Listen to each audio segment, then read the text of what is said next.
everyone, it's Dawn here and welcome. And today we're going to be continuing with using our watercolour pencils to enhance our greetings cards.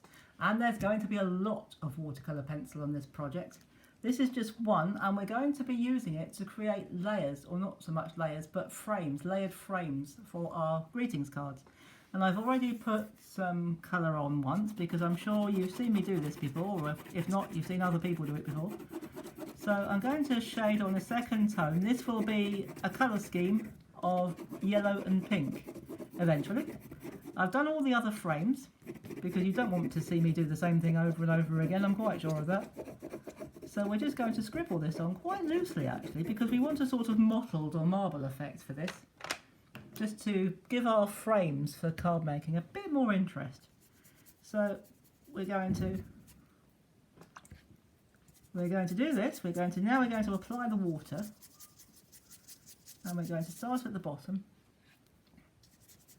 and work up. It doesn't really matter where you start from. You can start from the top, you can start from the bottom, start in the middle if you want to.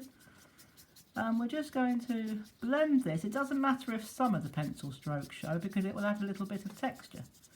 But it's probably a good idea if we don't let too many of them show, because otherwise it'll just look like it's been scribbled. But if of course you want that scribbly look, then that's fine.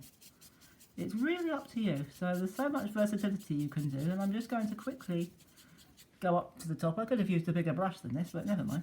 We'll manage. So we're just going to quickly go to the top. Yeah, I really should have used a bigger brush, but never mind, we're nearly there now. And we're there, all but.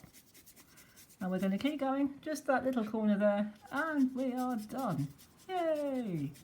So, there we go. This is quite a big piece of paper, which is why it took a bit longer. So we're going to do that to as many cards for layers that we need. And I have got some prepared, and they're all sticking together, but never mind, we'll manage.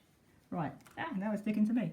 So what we do next is we use our dies. You can hand cut them if you want to, but if you've got dies, it just makes this process a lot quicker. So what we'll do, we would put our largest die down first, and we would put our smallest die. You use the smallest die throughout and use it on subsequent dies to make your layers and your frames. So you do that, run it through your machine, and you create the layers that you want. So we're going to put that to one side. It'll probably fall on the floor, but never mind. And I'm going to bring in the card that I've done for this, and I've even used one of my own paintings to create the card, and I've created a bit of a background, but you won't really see this background. And I don't need my pencils anymore, so I'm going to move them out of the way. You've probably noticed I've got my big bucket here. That's because I've been painting earlier on today with a bigger painting, and I decided to just leave it there. And anyway, so here we go with the frames. We always start with the biggest frame first, which is the widest frame of course.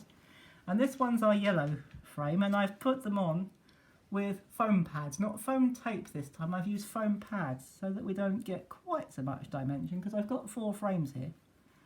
And you just line it up wherever you want it on your painting, and you pop it down like that. Just stick it down all the way around, and we're going to do that with all of our other frames. As you can see, they've all been watercoloured or penciled in exactly the same way.